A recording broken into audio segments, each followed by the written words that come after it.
Hello friends, स्वागत करता हूं आप सबों का इस चैनल पर। आज हम लोग देखने वाले हैं शंकराचार्य रचित भज गोविंदम। हे मोह से ग्रसित बुद्धि वाले मित्र, गोविंद को भजो, गोविंद का नाम लो, गोविंद से प्रेम करो, क्योंकि मृत्यु के समय व्याकरण के नियम याद रखने से आपकी रक्षा नहीं हो सकती है। हे मोहित बुद्धि, धन एकत्र करने के लोभ को त्यागो, अपने मन से इन समस्त कामनाओं का त्याग करो, सत्यता के पथ का अनुसरण करो, अपने परिश्रम से जो धन प्राप्त हो उससे ही अपने मन को प्रसन्न रखो। स्त्री शरीर पर मोहित होकर आसक्त मत हो, अपने मन में निरंतर स्मरण करो कि ये मांस, वसा आदि के विकार के अतिरिक्त कुछ और नहीं है। जीवन कमल पत्र पर पड़ी हुई पानी के बूंदों के समान अनिश्चित एवं क्षणभंगुर है। यह समझ लो कि समस्त विश्व रोग, अहंकार और दुख में डूबा हुआ है। जब तक व्यक्ति धनोपार्जन में समर्थ है, तब तक परिवार में सभी उसके प्रति स्नेह प्रदर्शित करते हैं, परंतु अशक्त हो जाने पर उसे सामान्य बातचीत में भी नहीं पूछा जाता है। जब तक शरीर में प्राण रहते हैं, तब तक ही लोग कुशल पूछते हैं। शरीर से प्राण वायु के निकलते ही पत्नी भी उस शरीर से डरती है। बचपन में खेल में रुचि होती है, युवावस्था युवा स्त्री के प्रति आकर्षण में होता है, वृद्धावस्था में चिंताओं से घिरे रहते हैं, पर प्रभु से कोई प्रेम नहीं करता है। इस बात पर तो पहले विचार कर लो, कौन तुम्हारी पत्नी है, कौन तुम्हारा पुत्र। ये संसार अत्यंत विचित्र है। तुम कौन हो और कहां से आए हो बंधु। सत्संग से वैराग्य, वैराग्य से विवेक, विवेक से स्थिर तत्वज्ञान और तत्वज्ञान से मोक्ष की प्राप्ति होती है।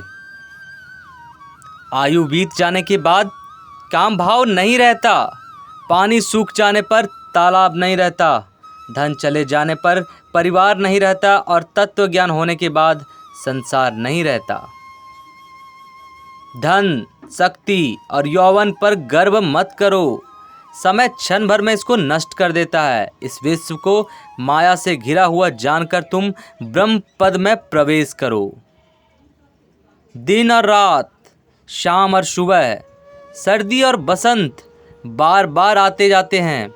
काल की इस क्रीड़ा के साथ जीवन नष्ट होता रहता है, पर इच्छाओं का कभी अंत नहीं होता। 12 गीतों का ये पुष्पहार सर्वज्ञ प्रभुपाद श्री शंकराचार्य द्वारा एक वैराग्य करण को प्रदान किया गया। तुम्हें पत्नी और धन की इतनी चिंता क्यों है? क्या उनका कोई नियंत्रक नहीं है? तीनों लोकों में केवल सज्जनों का साथ ही इस भवसागर से पार जाने की नौका है।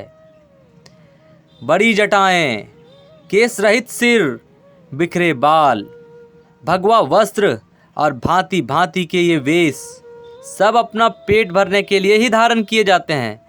अरे मोहित मनुष्य, तुम इसको देखकर भी क्यों नहीं देख पाते हो? छीन अंगों, पके हुए बालों, दांतों से रहित मुख और हाथ में दंड लेकर चलने वाला वृद्ध भी आशा पास से बंधा हुआ रहता है। सूर्यास्त के बाद रात्रि में आग जलाकर और घुटनों में सिर छिपाकर सर्दी बचाने वाला, हाथ में भिक्षा कान्न खाने वाला, पेड़ के नीचे रहने वाला भी अपनी इच्छाओं के बंधन को छोड़ नहीं पाता है। किसी भी धर्म के अनुसार ज्ञान रहित रहकर गंगा सागर जाने से, व्रत रखने से और दान देने से 100 जन्मों में भी मुक्ति प्राप्त नहीं हो सकती है। देव मंदिर या पेड़ के नीचे निवास, पृथ्वी जैसी सैया, अकेले ही रहने वाले, सभी संग्रहों और सुखों का त्याग करने वाले वैराग्य से किसको आनंद की प्राप्ति नहीं होगी। कोई योग में लगा हुआ है तो कोई भोग में, संग में आसक्त हो या निसंग हो, पर जिसका मन ब्रह्म में लगा हुआ है वो ही आनंद करता है और आनंद ही करता है।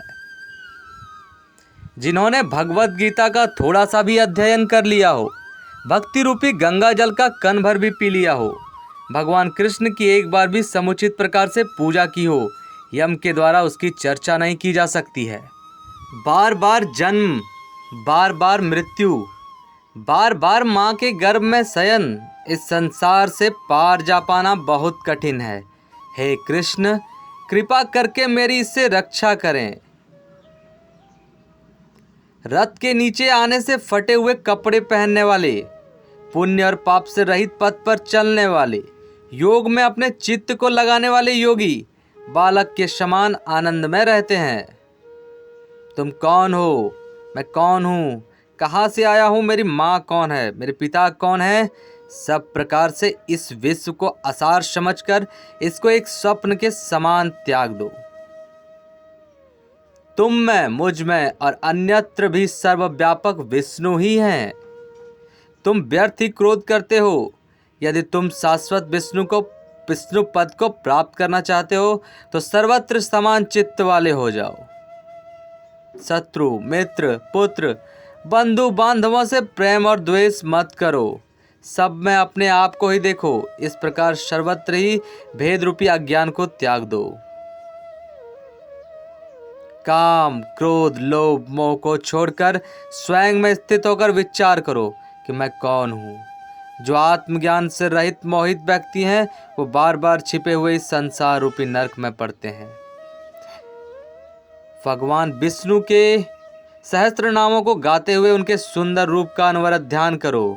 सज्जनों के संग में अपने मन को लगाओ और गरीबों को अपने धन से सेवा करो। सुख के लिए लोग आनंद भोग करते हैं, जिसके बाद इस शरीर में रोग आ जाते हैं।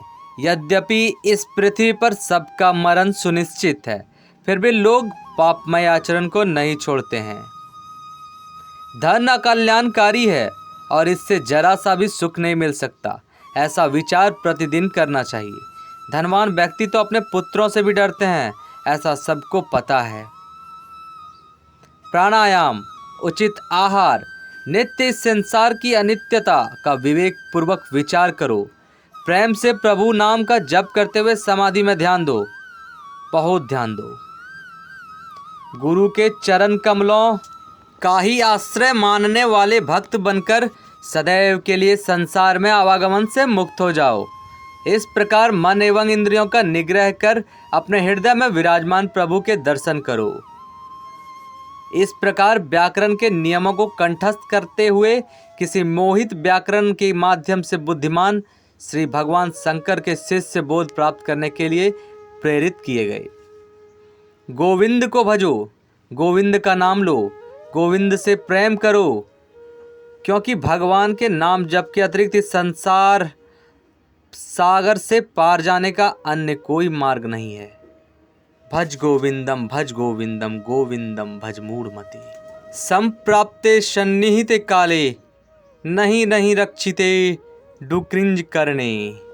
धन्यवाद दोस्तों। तो आप लोगों ने देखा भज गोविंदम के श्लोकों का अर्थ।